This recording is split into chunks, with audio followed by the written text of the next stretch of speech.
नेपाल में बवाल है तो दूसरी तरफ बॉर्डर पर भी ताबड़तोड़ एक्शन जारी है। भारत ने इस संकट को गंभीरता से लेते हुए सीमा पर चौकसी बढ़ा दी और ये देखिए, ये तस्वीरें हैं बहुत ही खास, क्योंकि इन तस्वीरों में आपको सिर्फ भारत नहीं बल्कि नेपाल की आर्म्ड पुलिस फोर्स भी दिखाई दे रही होगी। प्रधानमंत्री मोदी ने नेपाल के युवाओं से अपील की है कि वह हिंसा छोड़कर शांति का रास्ता अपनाए। वहीं इस बीच कई रिपोर्ट ऐसी भी सामने आई जिसमें नेपाल के अंदर हुए इस दंगे के पीछे अमेरिकी साजिश बताई जा रही है और नेपाल में रह रहे भारतीय नागरिकों को सतर्क रहने, घर से बाहर न निकलने और गैर जरूरी यात्रा से बचने की सलाह दी है। भारत की ये चिंता इसलिए भी जायज है क्योंकि नेपाल न केवल पड़ोसी है बल्कि उससे गहरे सांस्कृतिक, ऐतिहासिक और आर्थिक रिश्ते भी जुड़े हुए हैं।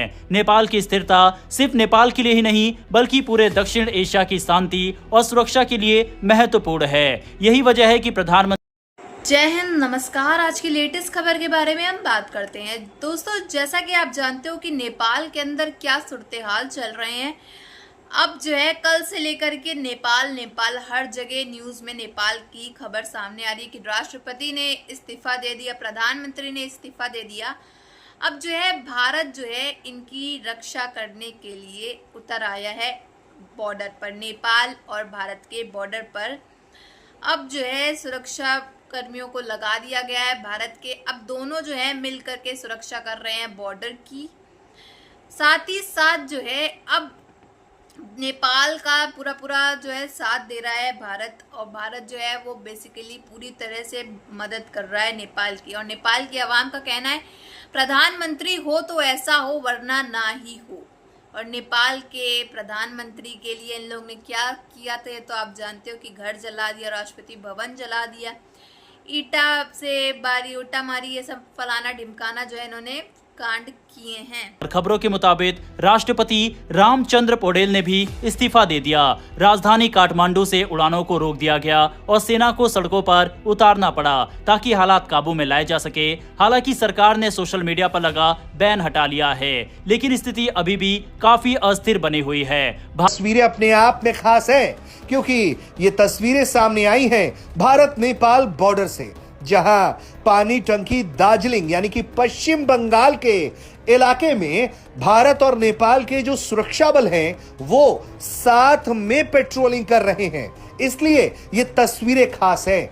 ये पेट्रोलिंग ऐसे वक्त में साझा रूप से की जा रही है जब दोनों ही देशों की सीमा पर खासा तनाव है और सुरक्षा व्यवस्था को चाक चौबंद किया गया है। लगातार हो क्या रहा है ये, और सिर्फ भारत के इर्द गिर्द नहीं, थोड़ा सा नियर नेबर्स पे भी जाएंगे तब आपको पता लगेगा कि ये सारा का सारा एक डिजाइन के तहत हो रहा है। चेंज सर पाकिस्तान में भी जरूरत है। जो करप्शन पाकिस्तान में भी सर करप्शन बहुत उरूज पर है और यहाँ पर भी बड़े हाई लेवल पे करप्शन की जाती है और हर जगह सिर्फ पॉलिटिशियंस में ही नहीं, कई हमारे वो आसिम सलीम बाजवा और कौन कौन सारे लंबी लिस्ट है। तो यहाँ पर भी सर इस तरह से कभी आपको लगता है कि पब्लिक बाहर आएगी और करप्शन के खिलाफ शोर मचाएगी और बाकी चीजें जो यहाँ पर गलत हो रही हैं उसके लिए उनकी अदालतों, नेपाल की अदालतों के लिए भी इश्यूज हैं, सबके लिए इश्यूज हैं। बीइंग अ पाकिस्तानी कंट्रोल रहता है, क्या रहता है, किस तरह का रहता है, ये एक और चैलेंज आ जाएगा। तो इंडिया का जो है ना वो कंट्रोल लगता है खत्म हो जाएगा। ये पॉइंट नोट कर लें, ये टाइम जो मैंने बात की है कि वहाँ पर शेख हसीना वाजिद भागी और अपना जो असाइलम था वो जाकर भारत में ले, लेकिन इस बार भारत ने भी केपी ओली को असाइलम नहीं दिया। जी मैडम, जहाँ तक बात आती है कि एक्सटर्नल इन्वायरमेंट की कि दूसरे ममालिक इसके अंदर इन्वॉल्व होते हैं, तो ये इस तरह की कॉन्स्पायरेसी थ्योरी चलती रहती है हमारे। दोस्तों, भारत के अड़ोस पड़ोस के अंदर जब भी तख्तापलटों की तहरीक के वक्त से भी मिलेंगे। इससे पहले नेपाल की आर्मी चीफ ने मुजाहिरीन को मुज़ाकरात की पेशकश की थी। सोशल मीडिया पर पाबंदी और मुबैना करप्शन के खिलाफ जेन ज़ी एहतजाज के दौरान मुश्तैल अफराद पार्लियामेंट और सुप्रीम कोर्ट में घुस गए, आग लगा दी। कई सियासी जमातों के दफातर भी जला दिए। नेपाल के साबिक वजीर आजम की अहलिया को जलाकर मार दिया गया। मुजाहिरीन और पुलिस की झड़पों में 500 अफराद जख्मी हो चुके हैं। मुजाहिरे नेपाली हुकूमत की जानिब से सोशल मीडिया साइट्स पर पाबंदी के बाद शुरू किए गए थे। हुकूमत का मुझे याद है, मैं उन दिनों नेपाल ही था, तो मैं नेपाल में पूछा तो उन्होंने कहा जी कि हमारे यहाँ नेपाल में तेल महंगा था, पाकिस्तान में उन दिनों तेल सस्ता था, इमरान खान की गवर्नमेंट के वो कुछ दिन थे। तो मैंने वो कैलकुलेट किया, मैंने वहां बंदे से पूछा तो उसके हिसाब से पाकिस्तान में तेल महंगा था, नेपाल में सस्ता बिक रहा, नेपाल में महंगा था, पाकिस्तान में सस्ता बिक रहा था। फिर क्या हुआ, IMF और वो सारा आ गया। मुझे याद है महीने 2 के अंदर पाकिस्तान में 100 रुपए लीटर तेल। इस मुआशरे में रहती हैं, आपको पता है, आप भी घूमती फिरती हैं, आपको भी सारी। सर आपने देखा तो है सर, 9 मई को निकले तो थे, अब जो निकला था वो बेचारा आज तक भुगत रहा है। किसी को 5 साल की सजा, किसी को 10 साल की सजा, और इस किस्म की तो हरकतें हो रही हैं सर। तो वो निकले ही थे ना वो बेचारे। आप मासूम लोगों वाली बातें करती हैं मैडम। जाके किसी बिल्डिंग को नहीं तोड़ देना, गिरा देना, जाके किसी के घर में घुस के आग नहीं लगानी, प्रोटेस्ट इसको नहीं कहते। वैसे आप मिसालें देंगी, देखिए अमेरिका में कितने एक वॉर हुई है, उस वॉर पे आप आ जाएं। उस वॉर में क्या हुआ, इंडियन मीडिया ने क्या किरदार अदा किया।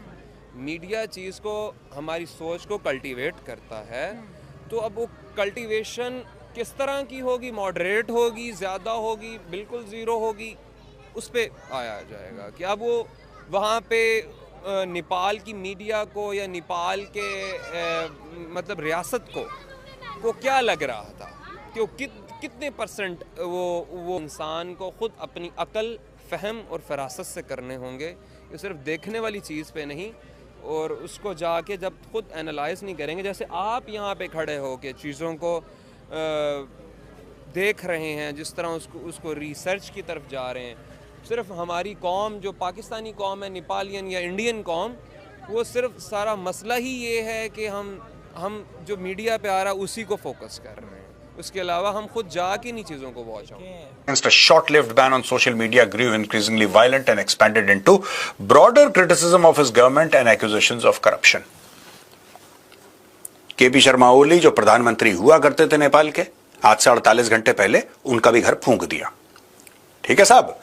Finance Minister Bishnu Prasad Paudel, 65, was chased through the streets of the capital, showed a disturbing video. The minister showed in the video was kicked and thrashed brutally.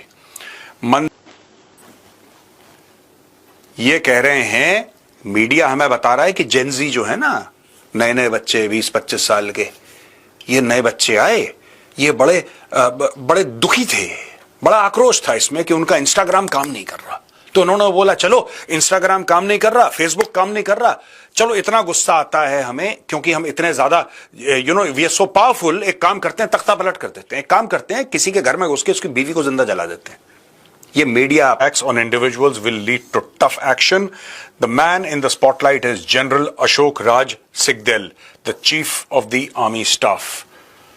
This is the Nepalese army chief of army staff, और इन्होंने बोला है कि जो भी ऐसा काम करेगा फिर फौज उसके ऊपर सख्त से सख्त कार्रवाई करेगी। He expressed condolences over the loss of lives and property during the violence that started on 8 September. Since the beginning of Nepal's history, the Nepal army has always remained committed, even in difficult circumstances, to safeguarding Nepal's independence. दोस्तों, भारत जो है इस समय अब नेपाल की मदद करने के लिए उतर आया है मैदान पे, और क्यों ना हो। नेपाल की मदद करने से अगर भारत कर देगा नेपाल की मदद, तो उनका प्रॉफिट ही होगा, उनका थोड़ा नुकसान बच जाएगा। मासूम से लोग जो मारे गए हैं 19 इन सब प्रोटेस्ट वगैरह में, जिनकी गलतियां इनकी भी कहा जाए तो राष्ट्रपति वगैरह इन लोग के डिसीजन की वजह से। अब जो हो, बट अब जो है, अब दोनों देश मिल करके, यानी कि नेपाल और भारत जो है वो अब ये संबंध जो है, ये जो प्रोटेस्ट चल रहे हैं, ये सब वहाँ सॉल्व करना के ऊपर जो है उतर रहे हैं। और वहीं इसके पीछे बहुत बड़ा खेल भी, अब ये सब बैन वगैरह हट गया तब भी क्यों ऐसा हो रहा है, आग लगाई जा रही है, आखिर इसके पीछे माजा क्या है? इसके पीछे किसी की साजिश, और जिसमें नाम आ रहा है डोनाल्ड ट्रंप का। अब डोनाल्ड ट्रंप का इसमें हाथ है कि नहीं है, ये तो अभी पता नहीं चला है। अमेरिका का नाम इसमें लिया जा रहा है कि अमेरिका इसमें मिला हुआ है, क्योंकि ऐसे कैसे नेपाल में आज तक कभी ऐसा हुआ नहीं। यही सेम हरकत जो है ये बांग्लादेश में भी एक बार हुई है, और पता चला था तब अमेरिका का ही हाथ था। अब इसमें भी अमेरिका का नाम आ रहा है सामने। अब वो तो टाइम आने पे इन्वेस्टिगेशन जारी है, अब पता चल ही जाएगा कि इसमें डोनाल्ड ट्रंप का हाथ है या नहीं है। और नेपाल जो है काफ़ी ज़्यादा इस समय वहाँ गंभीर हालत है, लोग जो है रो रहे हैं, काफ़ी लोगों के घर में भी नुकसान हुआ है, ऑफ कोर्स यूथ जो है वहाँ की जेंजियों ने इतना आतंक, इतना हड़दंग मचा दिया कि पूछने को नहीं। अपने लिए इन लोग ने जंग की लड़ाई करी और ये जंग जीत भी गए। आपकी क्या राय है, इन लोग ने सही किया या गलत किया? अगर वीडियो अच्छी लगी हो तो like, share and comment and subscribe please.